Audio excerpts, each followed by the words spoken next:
with CashColorCannabis, a high level of conversation at livehiphopdaily.tv. I'm your host, Mecca King, and I'm glad to be back in the studio. I missed it last week, and I can't lie, I miss being around y'all, man. Y'all have some fun, good energy, man, to pull up on and be around every week. But I'm back. Got a new episode today where we're gonna go over some news that's been going on in the cannabis world that I feel like y'all should be knowing about. So let's start off with some new stuff that's happening in Georgia. So Georgia passes a new hemp bill, and it draws mixed reactions. So Georgia is set to prohibit sales of hemp-derived cannabinoid products to anyone younger than 21.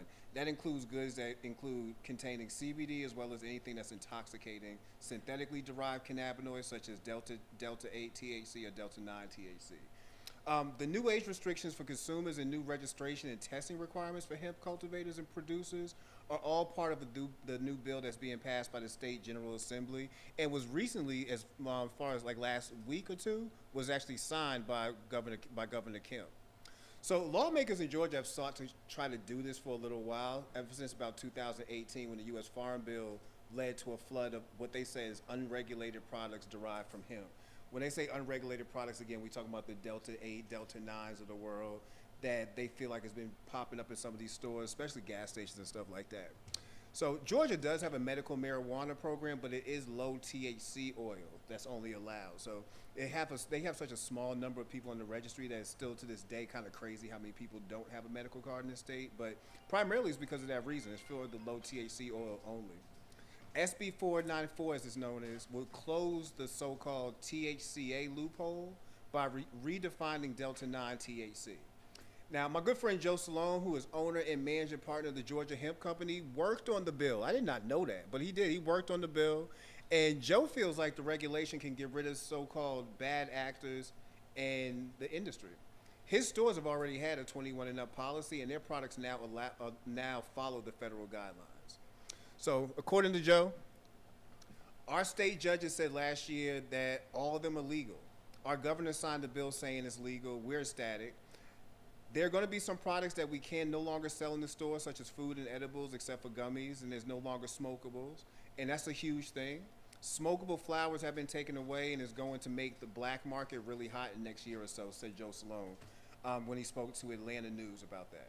The Georgia Medical Cannabis Society also posted a statement on the LinkedIn page about the bill and Kemp's subsequent signing. I'll include the link of that in the full statement on our IG stories. In a nutshell, the GAMC said, at its core, SB 494 presents a labyrinth of compliance hurdles that threaten to trap the unassuming farmer, processor, retailer, and consumers alike. Regardless, this bill is going into effect officially on July 1st. So, like I said, it's drawing definitely mixed reactions. When I spoke to my man Omari with Best Dirty Lemonade, Omari was pro the bill. And from what I can gather, a lot of people who are pro the bill are people who are in the business of cannabis, in the business of hemp, such as people like Omari, such as people like Joe. If you're just a patient, I can see where you're having some issues, especially if you're somebody who needs flower or prefers flower over anything else. If you can't get flower, like at one point you were able to get flower at the Georgia Hemp Company. Shout out to Georgia Hemp. I remember at one point they actually named one of their pre-rolls Atlantis after us. Yeah, after us. But it looks like after July 1st they'll no longer be able to sell those products, and that is going to be a flaw for a lot of patients. So let's see where this goes. You know, the Georgia Medical program here in the state has been a slow burn since they started rolling it out, and there's been very few actual tangible things that have happened in a very long time. But this news did happen. Governor Kemp did sign the bill, and it will go into effect July 1st. Now, how it overall affects processors, regulators, patients, and store owners, we have yet to see fully, but we will see as it moves on. Another thing that I want to talk about is what's going on in Florida. For y'all who don't know, I've been back and forth between Florida and Atlanta over the last couple of months. It's some business that I do have in Florida that I will be announcing soon. But so I've been paying attention a lot to what's going on in Florida when it comes to the recreational vote. It's called Yes on 3. And this November, Floridians will vote on Amendment 3. And Amendment 3 would allow for recreational cannabis use and sales across the state. The state already allows medical use. I had a chance, my wife has a medical card in Florida. I had a chance to go into one of the stores and actually do some shopping. Well, she did some shopping. I did some looking. because if you don't have a medical card in Florida, you can't actually purchase anything in there. But let's see if Amendment 3 gets passed, because that would be a huge jump for the people in the state. The initiative must receive at least 60% of the support to pass. That said, those who are favoring passing have been working hard to gather as much support from many different groups as possible to make sure that this does pass. One group that has been targeted has been veterans. Per Marijuana Moment, Smart and Safe Florida, the organization backing this initiative, announced last month that it's working to form a coalition of veterans to build veteran support for the reform. In a statement they released, they say, our goal is to raise awareness among voters in the importance of cannabis as a safer alternative to synthetic opioids for treating PTSD and related conditions among veterans. While Florida's existing medical law does allow patients to access actual flower when it comes to cannabis, if they do have PTSD or chronic pain, among several other qualifying conditions, advocates say broader adult use legalization would make it easier for you to attain that medicine. So the bill does have its opposition, though.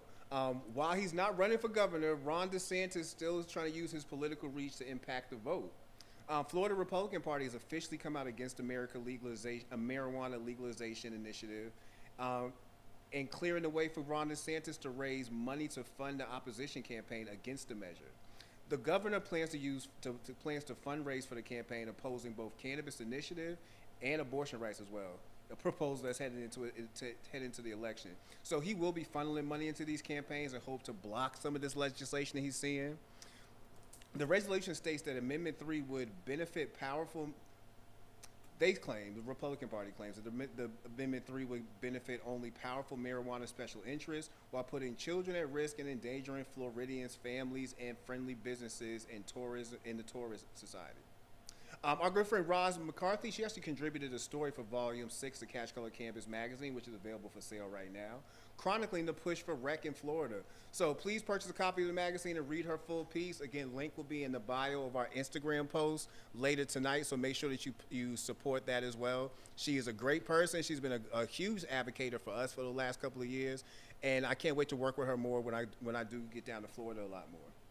And last but not least, I want to talk about what's going on in New York. And this is going to be a story I'm going to get into a little bit more in depth when it comes to the podcast.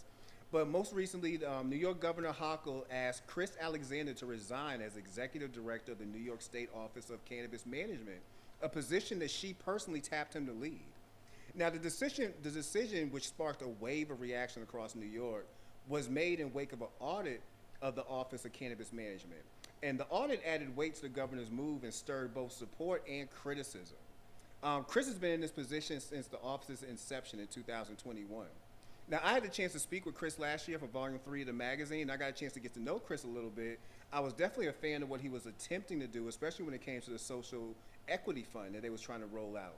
But I also knew when I was speaking to him that he was going to run into a lot of challenges, especially in New York City, when it comes to illegal cannabis spots. It's already been a situation in New York where that's been running around, and it was going to be hard to close all those down as well as do everything else that your office is going to be tasked to do. So stay tuned. We'll be doing an in-depth podcast episode about Chris's departure from the OCM, the ramifications from the move, and more. And be on the lookout for that to be coming down the CashColorCannabis podcast pipelines over the next few weeks. I can't wait to get into this story because I definitely want to get people's, especially people in New York, views on how they feel about Chris's job while he was at his job.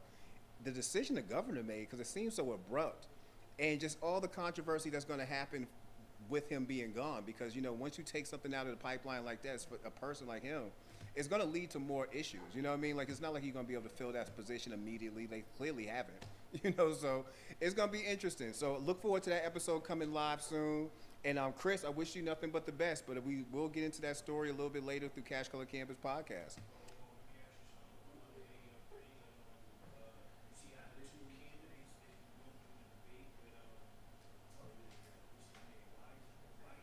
Oh, Chris Wiseman? You know what?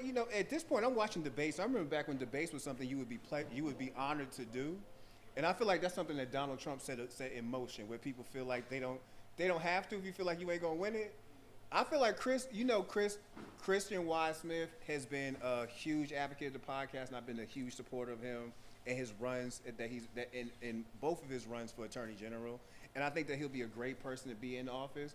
But he's running up against a machine. You know what I'm saying? Like Fonnie Willis definitely is already in position of the job, and with everything that's already, yeah, you knew she wasn't gonna pull up, man. But you would have thought. You would have thought. You would have thought, man. But hopefully Chris gets some traction. Again, we're going to definitely be out there for him. Early voting, I believe, actually stopped in Georgia. If not this week, actually, I'm going to confirm. I'm going to confirm that first. And I'll let y'all know, and I'll update everything when I do a post tomorrow about that. But definitely get out to vote because Christian does need your vote. He's a good man. Make sure you throw some work. Make sure you throw some support behind him. So that's all I have for y'all tonight. We just dropped a new episode of the podcast featuring my good friend Drew with Zeb Boutique out in Boston. She's in Mattapan, my neighborhood. My neighborhood. Shout to her, man. That's streaming live right now. And we also dropped all 5 episodes of the Black on Green extended podcast episodes we've been doing. So if you have a chance, go to our YouTube page where it's been jumping. Go to our Spotify page where it's been jumping, and listen to all 5 episodes. Plus, I'd be remiss if I didn't tell you all that Volume 6 is available right now. Shout out to my boy Tahir Johnson on the cover. Tahir, your issues went out yesterday, so y'all should have them in the store by tomorrow, Thursday at the latest. But it's been a good one, man. 24 pages. It actually got this one printed locally. Like prior to this, I was getting them printed from a place out of state. But shout out to the company that definitely printed us up. I'm gonna be working with y'all a lot more, and hopefully we can get some more work in for that. But this is available right now. Cash Color Cannabis Magazine is available right now on CashColorCannabisMagazine.com. Head to the website, purchase this issue, or purchase all issues. We got all 6 issues are available for purchase right this second. Help support a local hustler. But that's all I got for y'all tonight, man, for Cash Color Cannabis News. Stay tuned. We're going to be dropping new episodes. I got new interviews coming soon, and you're going to see a lot more new content coming down the pipeline. This is Cash Color Cannabis, a high-level conversation on LiveHipHopDaily.tv. That boy...